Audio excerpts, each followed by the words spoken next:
Bing bongy bong, bing bongy bong. This is Joe, the bearded historian. He'll tell you an interesting story. Be careful of his soldiers, they can be brats. This is Angel, she's an entity. She'll cause chaos and plant her hands at you. This is Sue, she likes spirits, not the alcohol. She's the reason this channel exists. This is David, he likes fire trucks. He's here occasionally. Bing bongy bong, bing bongy bong, bing bongy bong. We preserve his story. Welcome to Wayback Wednesday. Today we're going to be talking about the Pony Express because of reasons. Hang on.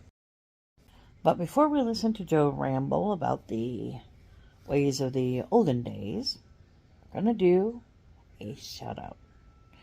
I want to thank everybody who showed up for our 1800 shout out. Oh my gosh, so many people. We had almost 300 views on the video. That's amazing. You guys amaze and surprise us all the time, and we appreciate each and every one of you. Now we're going to give a special thanks to one of you. Are you ready? Here we go. Shout out time. Here's a shout out just for you. You support me, so I support you. And the shout out is for our friends. Let's see who it is today. All right, start or not. There it goes. A little bit leggy today, apparently. Oh, I apparently hit the pause button. Here we go.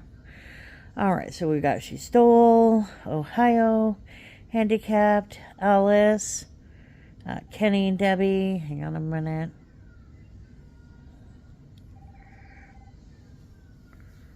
Okay, and then we got Bobby, 755, Buddha, Khalifa, Contact, Mayhem, Guru, Cheap, Brad, Really Haunted, Hiking Ontario, Mimi, Traveling Van, Frugal, Rock, Neil is currently in the lead.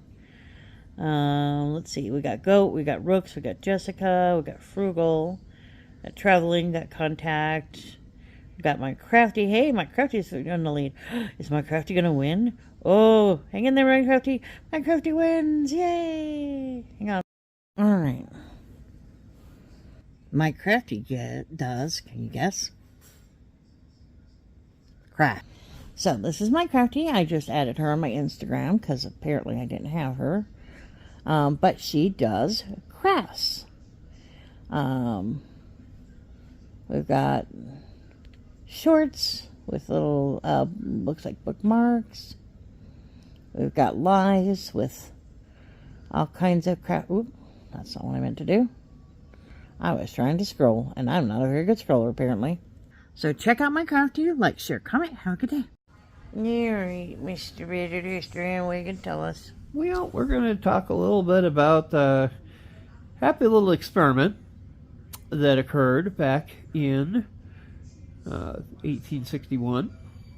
And they basically were in the process of trying to find ways to get mail from the more heavily populated areas in the eastern part of the country out to California.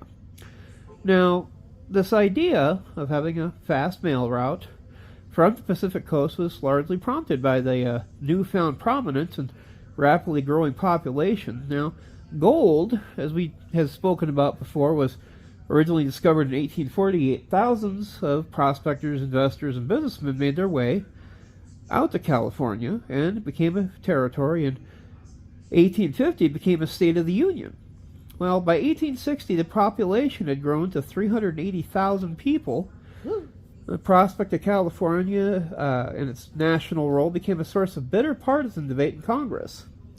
The demand for a faster way to get the mail and other communications to and from this westernmost state became even greater as the Civil War approached. Are you sure? Yes. This intermission was brought to you by Mucinex. Three key people were in charge of founding the Pony Express: William Russell, Alexander Majors, and William B. Waddell. They were already in the freighting and drayage business, and at the peak of their operations, they employed some 6,000 men, owned 75,000 oxen, thousands of wagons and warehouses, had a sawmill, a meatpacking plant, a bank, and an insurance company. Russell was a prominent businessman, well respected among his peers in the community. Waddell was the co-owner of the firm Moorhead, Waddell and Company. In 1859, C.R. Moorhead took the proposal of the Pony Express to President Buchanan. Now, after Moorhead was bought out and moved to Leavenworth to enter the mercantile business, Waddell merged his company with Russell's, changing the name to Waddell and Russell. In 1855, they took on a new partner, Alexander Majors, and they founded the company of Russell, Majors, and Waddell. Now, they held government contracts for delivering army supplies to the western frontier, and Russell had a similar idea for contracts with the U.S. government for fast mail. Now, using a short route and mounted riders rather than traditional stagecoaches, they proposed to establish a fast mail service between St. Joseph, Missouri, and Sacramento, California, with letters delivered in 10 days. Wow. That's ambitious. Now, this was said to be impossible, and the initial price also is kind of steep. For a 1/2 ounce letter, basically 14 grams, $5. Wow. That back then, yeah. Back then, that was a watt. Yep. And then it was. And they complain about 50 cents now. Yeah. No, yeah. actually, it's what, almost $1 now? I can't remember offhand. I think it's It's been so long since we bought a stamp. Stamps. But what's interesting is it started at $5, then down to $2.50. By July of 1861, it was down to $1. Woo! Now the initial price was 25,000% higher than the price of mail through normal mail service, which was only 2 cents. Now the founders of the Pony Express hoped to win an exclusive government mail contract, but that didn't come about. Now, Russell, Majors, and Waddell organized and put together the Pony Express in 2 months. Oh. In the winter of 1860, the undertaking assembled 80 riders, 184 stations, 400 horses, and several hundred personnel during January and February of 1861. Now, Majors was a religious man and resolved by the help of God, to overcome all difficulties. He presented each rider with a special edition Bible and required this oath, that which they were also required to sign. I do hereby swear before the great living God that during my engagement and while I am an employee of Russell, Majors, and Waddell, I will under no circumstances use profane language. Angels Oh, I don't know. I will drink no intoxicating liquors, that I will not quarrel or fight with any other employee or firm. Out. Yeah. And that in every respect I will conduct myself honestly, be faithful to my duties, and so direct all my acts as to win the confidence of my employers, so help me God. They weren't asking much from these guys, were they? No, they were not. Well, the operation, in 1860, the roughly 186 Pony Express stations were about 10 to 15 miles apart along the Pony Express route. At each station, the express rider would change to a fresh horse, get a bite to eat, and would only take a small mail pouch called a mochila, from the Spanish for pouch or backpack, with him. The employees stressed the importance of the pouch. They would said that if it came to be, the horse and rider should perish before the mochila did. The mochila was thrown over the saddle and held in place by the weight of the rider sitting on it. Each corner had a cantina or pocket. Bundles of mail were placed in these cantinas, which were padlocked for safety. The mochila could hold 20 pounds of mail, along with the 20 pounds of material carried on the horse. Eventually, everything but one revolver and a water sack was removed, allowing for a total of 165 pounds on the horse's back. Riders who could not weigh over 125 pounds... No, they were just like jockeys. Yeah, changed about every 75 to 100 miles and rode day and night. Well, in emergencies, a given rider might ride 2 stages back-to-back with over 20 hours on a quickly moving horse. Now, whether riders tried crossing the Sierra Nevada in winter is unknown, but they certainly crossed the central Nevada. In 1860, a telegraph station was in Carson City, Nevada Territory. Now, riders received $125 a month in pay. That's not bad. And, in comparison, the wage for an unskilled labor at the time was about 43 cents to $1 per day. And semi-skilled laborers like bricklayers and carpenters usually got less than $2 a day. So they were making some decent money out of this. Alexander Majors, one of the founders of the Pony Express, had acquired more than 400 horses for the project. He selected horses from around the West, paying an average of $200. These averaged about 14.2 hands, or 58 inches, high, and 900 pounds each. Thus, the name pony was appropriate, if not strictly correct in all cases. Now, the route, again, beginning in St. Joseph, Missouri, was approximately 1,900 miles long. Roughly followed the Oregon and California trails to Fort Bridger in Wyoming, and then the Mormon Trail, known as the Hastings Cutoff, to Salt Lake City, Utah. From there, it would follow the Central Nevada route to Carson City in Nevada Territory, before passing over the Sierra and reaching Sacramento, California. From there, mail was transferred to boats to go downriver to San Francisco. Now, the route at St. Joseph, Missouri, would follow the modern-day Highway US 36 to Marysville, Kansas. There it turned northwest, following the Little Blue River to Fort Kearny in Nebraska. Through Nebraska, it followed the Great Platte River Road, cutting through Gothenburg, Nebraska, clipping the edge of Colorado at Julesburg, passing Courthouse Rock, Chimney Rock, and Scotts Bluff. Woo! We've been there. Before first arriving at Fort Laramie, been there too, and then Fort Casper in Wyoming. From there, it followed the Sweetwater River, passing Independence Rock, Devil's Gate, and Split Rock, through South Pass to Fort Bridger, and then south to Salt Lake City, Utah. From Salt Lake City, it generally followed the Central Nevada route blazed in 1859 by Captain James H. Simpson of the Corps of Topographical Engineers. This route roughly follows today's US 50 across Nevada and Utah. It crossed the Great Basin, the Utah-Nevada Desert, and the Sierra Nevada near Lake Tahoe before arriving in Sacramento. Mail was transferred and sent by steamer down the Sacramento River to San Francisco. On a few instances where the steamer missed, riders took the mail by horseback to Oakland, California.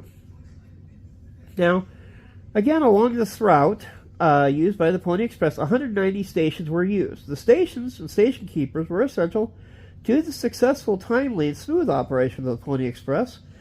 These stations were often fashioned out of existing structures, several of them located in military forts, while others were built anew in remote areas where living conditions were basic. The routes were divided into 5 divisions. To maintain the rigid schedule, 157 relay stations were located, 5 to 25 miles apart as the terrain would allow.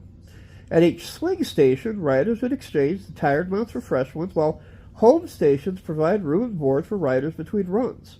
This technique allowed the mail to be moved across the continent in record time, while each rider rode about 75 miles per day.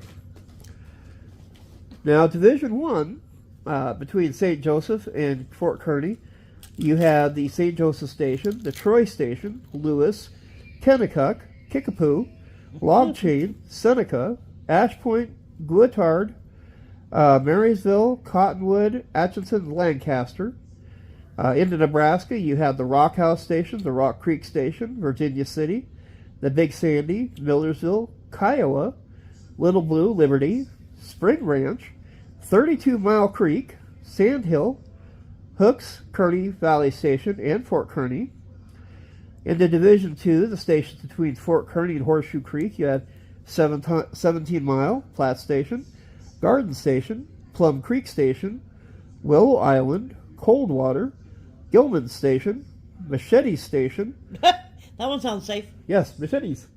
Cottonwood Springs, Cold Springs, Fremont Springs, O'Fallon's Bluff, Alkali Lake, and Gills. Diamond Springs, and Bouveas Ranch. In Colorado, it tapped that little corner like they mentioned, Fonz's South Platte Station and the Julesburg Station. You then had, back into Nebraska, you had the 9 Mile Station, Pole Creek 2 and Pole Creek 3, Midway Station, Mud Springs Station, Courthouse Rock, Chimney Rock, Ficklen Springs, Scotts Bluff, Horse Creek. Into Wyoming, you had Cold Springs, Birdlings, Bordeaux, Ranch and Fort Bernard Station, Fort Laramie Station, 9 Mile, Sandpoint, Wards, and Central Station, Cottonwood Station, and Horse Creek Station, and Horse Creek Creek. Now, Division 3, between Horseshoe Creek and Salt Lake City, you had Elkhorn, Levante, Bed-Tick Station. Sounds like an itchy situation. Very itchy.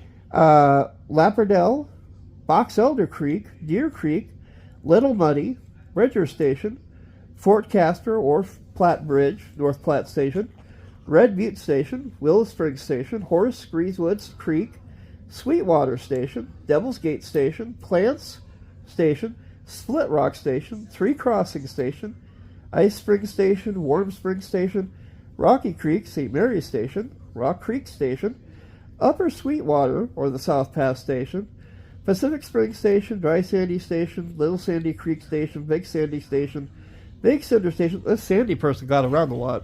Yes. Michael Martin Station, Hams Fork Michael Station. Martin, oh, Yes. Church Buttes Station, Millersville Station, Fort Bridger, Muddy Creek Station, Quaking Aspen or Spring Station, and Bear River Station. Then it crossed into Utah. They had a Needles. Echo Canyon Station, Halfway Station, Weaver Station, Brimville Emergency Station, Carson House Station, East Canyon Station, Wheaton Spring Station, Mountain Dell Station, and the Salt Lake City Station. Now, for Salt Lake City, you had Trader's Rest, Rockwell Station, The Dugout, Camp Floyd, Pass or East Rush, Rush Valley, Point Lookout, Government Creek, Sampson Springs, Riverbed, Dugway, Black Rock, Fish Springs, Boyd Station, Willow Spring Station, Willow Creek Station, Canyon, and Deep Creek Station. Crossing into Nevada, you had the Prairie Gate or 8 Mile Station, Antelope Springs, Spring Valley, Shell Creek Station, Egan's Canyon, Bates Butte Station, Mountain Spring Station, Ruby Valley Station, Jacobs Well Station, Diamond Spring Station, Sulphur Spring Station, and Robert Creek Station. Now, after all that, one last division, Camp Station, Grubbs Well Station, Dry Creek Station, Samson Peak Station, Reese River, Dry Wells, Smiths Creek, Castle Rock Station, Edwards Creek Station, Cold Springs again, Eastgate Station, Middlegate Station, Westgate Station, Sand Spring Station, Sand Hill Station, Carson Sink Station, Williams Station, Desert Hooten Well Station, Buckland Station, Fort Churchill Station, Fairview Station, Mountain Well Station, Stillwater Station, Old River Station, Bisbee Station, Nevada Station, Ragtown Station, Desert Well Station, Miller Station, Dayton Station, Carson City Station, Genoa Station, and Friday's Lakeside Station. Now, one state to go. California, Woodford Station, Fountain Place Station, Yank Station, Strawberry Station, Webster's Sugarloaf House Station, Moss's Station, Sportsman's Hall Station, Placerville Station, El Dorado Station, Mormon Tavern Station, 15 Mile House Station, 5 Mile House Station, Pleasant Grove House Station, Durock Station, Folsom Station, Sacramento Station, Benicia Station, Martinez Station, Oakland Station, and 186th, the San Francisco Station. Woo. It's a lot of areas. Now, the first journeys that these folks took part on dates back to April 3rd in 1860. Woo. They arrived 10 days later in Sacramento, California on April 14th. The letters were sent undercover from the east to St. Joseph, never directly entered the U.S. mail system. Today, only a single letter is known to exist from the inaugural westbound trip from St. Joseph to Sacramento. That's kind of cool. Yeah, it was delivered in an envelope embossed with postage, depicted below, and the first issued by the U.S. Post Office in 1855.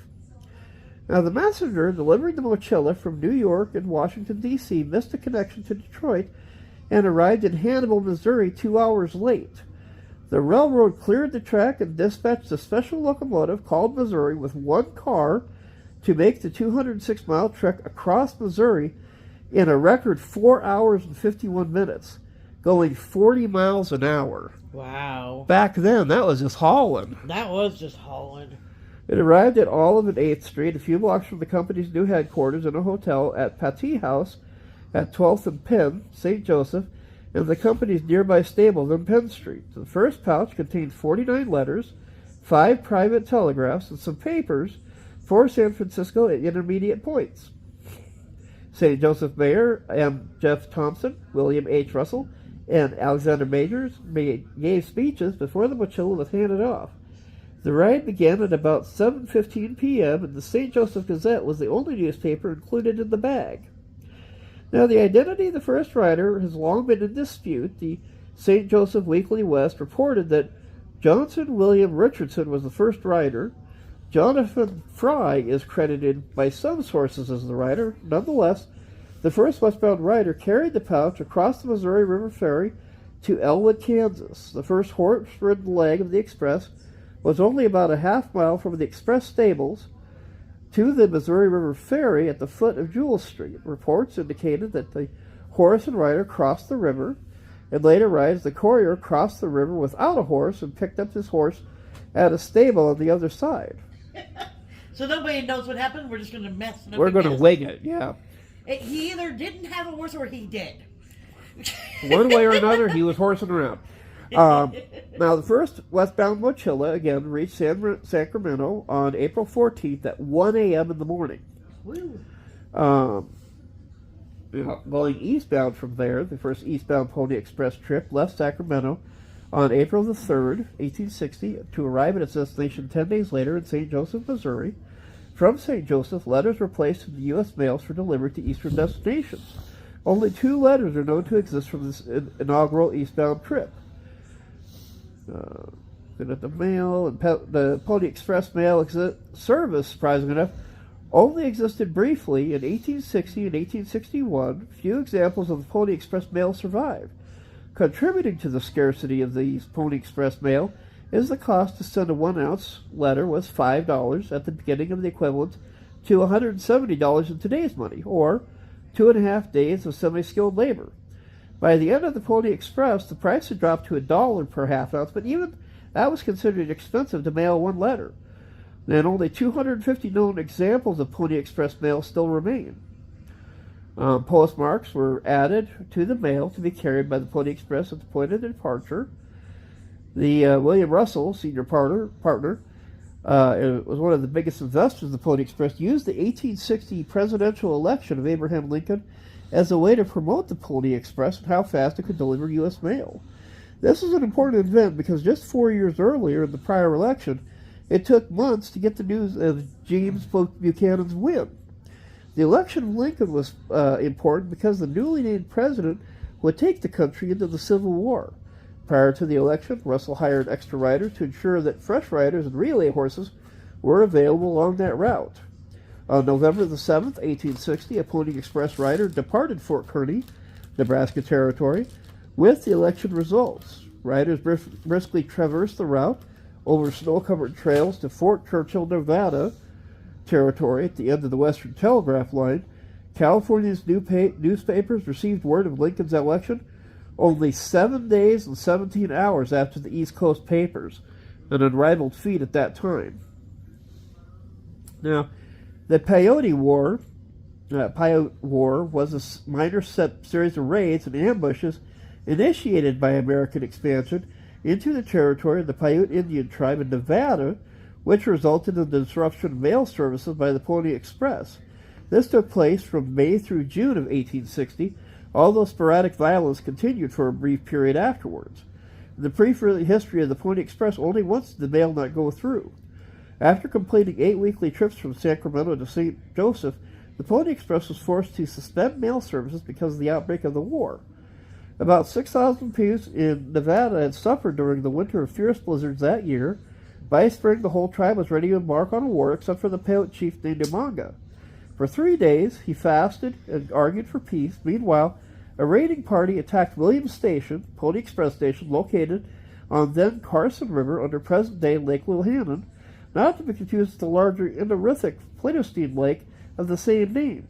One account says that the raid was a deliberate attempt to provoke war. Another said the raiders had heard that men at the station had kidnapped 2 Paiute women and were fighting broke out when it was investigated to free the women. Either way, the war party killed 5 men and the station was burned. During the following weeks, other isolated incidents occurred when whites in the Paiute country were ambushed and killed. The Pony Express was a special target. 7 other express stations were also attacked. 16 employees were killed, and around 150 express horses were either stolen or driven off. Those who'd worked at the stations had no one around, possibly for miles, to help defend against the attacks, making working at the stations one of the deadliest jobs in the whole operation. The Peyote War cost the Pony Express Company about $75,000 in livestock and station equipment, not to mention the loss of life.